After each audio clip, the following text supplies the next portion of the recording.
अब तक आपसे कोई पूछता था कि आगे क्या करना है, आगे क्या बनना है, तो बोल देते थे नॉट डिसाइडेड, तो काम चल जाता था। पर अब काम नहीं चलेगा। यू हैव टू डिसाइड कि आपको आगे क्या करना है, क्योंकि वो एक फैसला अभी आपको ये डिसाइड करने में मदद करेगा कि आपको कौन सी स्ट्रीम चूज़ करनी है, साइंस स्ट्रीम, कॉमर्स स्ट्रीम या फिर आर्ट्स की स्ट्रीम। तो अगर आपने क्लास 11th में चूज़ की है साइंस की स्ट्रीम, तो आपको खुद से पूछना है एक सवाल कि आपने साइंस क्यों ली। क्या ये डिसीज़न आपका था, या फिर आपके पेरेंट्स का था, या फिर आपकी 10th की मार्कशीट का था। हाँ, कुछ बच्चे होते हैं ना जो क्लास 10th में देख लेते हैं कि मार्कशीट में सबसे ज़्यादा नंबर दिख रहे हैं साइंस के बगल में, तो बस साइंस ही ले लेना है। तो यदि आपने थर्ड क्राइटेरिया की वजह से साइंस चूज़ किया है, तो आपको एक साल काफ़ी ज़्यादा सफ़र करने की ज़रूरत है। क्लास 10th और 11th के सिलेबस के बीच में जो खाई होती है वो बहुत गहरी होती है, और ये स्पेशली गहरी उन बच्चों के लिए होती है ज़्यादा जिन्होंने क्लास 10 सीबीएसई से करी है। ये खाई को फिल करने में आपको लग जाता है ऑलमोस्ट एक साल, and it is normal, it's natural. ये होता है, सबके साथ होता है, मेरे साथ भी हुआ था। बावजूद मैंने क्लास 10th में साइंस में 100 आउट ऑफ 100 स्कोर किया, उसके बावजूद मुझे क्लास 11th में ऑलमोस्ट पूरा साल लगा अपने आप को संभालने में, अपने आप को स्टेबल करने में, अपने आप को क्लास 11-12 के सिलेबस से एडजस्ट करने में, यूज़ टू करने में। तो अभी मैं आपके साथ शेयर करने वाला हूँ कुछ ऐसे पॉइंट्स जिसे ध्यान में रखकर आप अपने आने वाले 1 से 2 साल को आसानी से यूटिलाइज़ कर सकते हो, उसे प्रोडक्टिव बना सकते हो बिना वेस्टेज के। तो जो पहली चीज़ आपको डिसाइड करनी है वो ये कि आपकी अप्रोच क्या होगी। क्या आपका टारगेट है जेईई जैसे एग्ज़ाम को क्रैक करना, या फिर आपका बस टारगेट है बोर्ड्स को क्रैक करना। तो ये दोनों ही बहुत इंपॉर्टेंट होते हैं एक स्टूडेंट के लिए, और दोनों की अप्रोच होती है डिफरेंट। तो आप ये ज़रूर डिसाइड कर लेना कि आपको किस चीज़ के लिए पढ़ना है। ये नहीं कि आधा साल बीत के अभी तक डिसाइड ही नहीं कर सके हैं कि एग्ज़ाम कब देना है, क्या मैं ड्रॉप लेकर प्रिपेयर करूँगा, या फिर अभी से ही उस लेवल की प्रिपरेशन करनी है। तो ये डिसीज़न लेना बहुत इंपॉर्टेंट है इसी मुकाम पर। तो अभी हमने कर ली अपनी अप्रोच डिसाइड। अब हमें ये डिसाइड करना है कि हमें कहाँ किन से पढ़ना है। आप किसी स्कूल में हो, किसी कॉलेज में हो, तब तो बहुत अच्छी बात है। तो इसके अलावा आपको ये डिसाइड करना है कि क्या आपको कोचिंग लेने की ज़रूरत है। तो मैं आपको सजेस्ट करूँगा कि हाँ, आप कोचिंग ले सकते हो, क्योंकि जो अप्रोच होता है ना एक स्कूल के टीचर का और कोचिंग के टीचर का, वो काफ़ी ज़्यादा डिफरेंट होता है।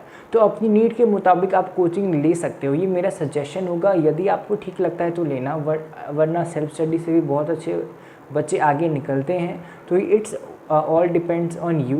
तो मैं सजेस्ट करूँगा कि हाँ, आप कोचिंग लेना। तो अभी हमने कर लिया अपनी अप्रोच डिसाइड, और फिर हमने ये डिसाइड कर लिया कि कोचिंग लेनी है या फिर नहीं। तो जो अगली बात जो बहुत ज़्यादा इम्पॉर्टेंट होती है वो ये कि हमें किस तरह से पढ़ना है। यानी कि मैं बात करने वाला हूँ नोट्स की। नोट्स कैसे बनाए, इस वीडियो पर एक डिटेल्ड वीडियो मैं बनाऊँगा नेक्स्ट। तो चैनल को सब्सक्राइब करिए उस वीडियो की नोटिफिकेशन के लिए। तो नोट्स हमें हमेशा सेल्फ मेड बनाने होते हैं। दूसरों की नोट्स आपके लिए कभी भी बेस्ट नहीं होगी, चाहे वो कितने ही बड़े इंस्टीट्यूशन की नोट्स क्यों ना हो, वो उनके लिए बेस्ट होगी, बट आपके लिए नहीं। आपके लिए बेस्ट वही नोट्स होंगी जो आपने अपने हाथों से लिखी है, जिसका कोना कोना, इंडेक्स, नीचे पेंसिल, पेन, सब आपको पता है कि आपने कब क्या कहाँ कैसे यूज़ किया है, वो आपके लिए बेस्ट होगी। अब बात करते हैं थोड़ी समाज सेवा की। समाज सेवा से मेरा मतलब है डाउट्स की। तो आप क्या डाउट्स पूछने से अभी शर्माते हो? तो आपको ये डिसाइड कर लेना है कि अभी आपको शर्माना है या बाद में शर्मिंदा होना है। हाँ, अपने आप को बड़ा दिखाने के लिए अभी कोचिंग में डाउट्स नहीं पूछोगे और सबको लगेगा कि ये बड़ा इंटेलिजेंट बंदा है, कोई डाउट ही नहीं है इसे।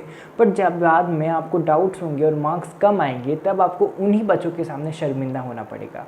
तो शर्म और शर्मिंदा में से हमेशा आप शर्मिंदा को मतलब ना हो ऐसा काम करे। तो अभी आप शर्म छोड़कर डाउट्स पूछिए, क्योंकि जब एक हाथ टूटता है तो उसके पीछे 25 और हाथ टूटते हैं। जो बच्चे हिम्मत नहीं कर पाते हैं डाउट पूछने की, उनकी आवाज़ बनिए आप और डाउट ज़रूर पूछिए। अपने लिए न सही, दूसरे के लिए डाउट्स पूछिए, छोटे से छोटे डाउट्स, और ऑन द स्पॉट डाउट पूछिए। कोचिंग में यदि आप पढ़ रहे हो और आपको कोई डाउट आ रहा है तो ऑन द स्पॉट पूछिए। ये नहीं सोचे कि घर जाके एक बार देख लेता हूँ होने वाला है या नहीं, बाद में पूछूंगा।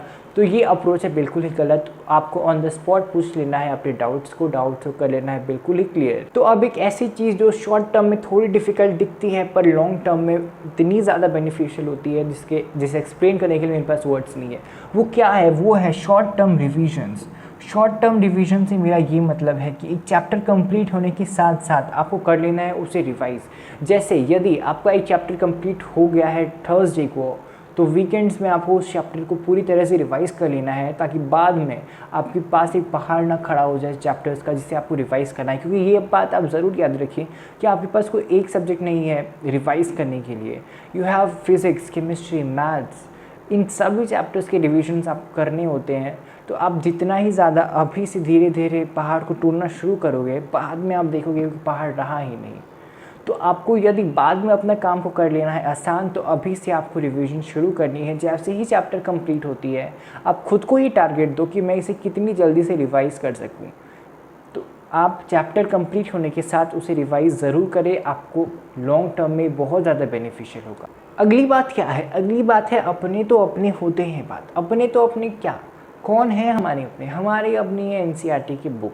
आप कोई सी भी बुक पढ़ो, कोई भी रेफरेंस बुक पढ़ो, आप फिज़िक्स के लिए एसे वर्मा सॉल्व करो, मैथ्स के लिए आरटी बनाओ, या कुछ भी करो, आपको अपनों को नहीं छोड़ना है और आपकी अपनी एनसीईआरटी आपका साथ ज़रूर देगी, तो आपको उसे बिल्कुल भी नहीं छोड़ना है।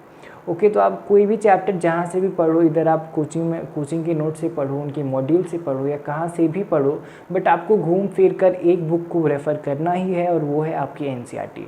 यदि आप एनसीईआरटी को अभी छोड़ोगे तो बाद में रोने वाले हो।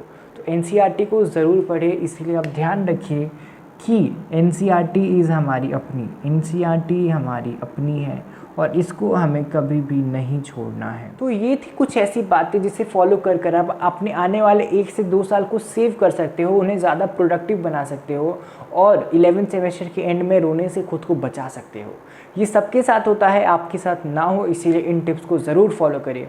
तो बने रहिए मेरे चैनल के साथ। मिलते हैं नेक्स्ट वीडियो में। बाय, पढ़िए।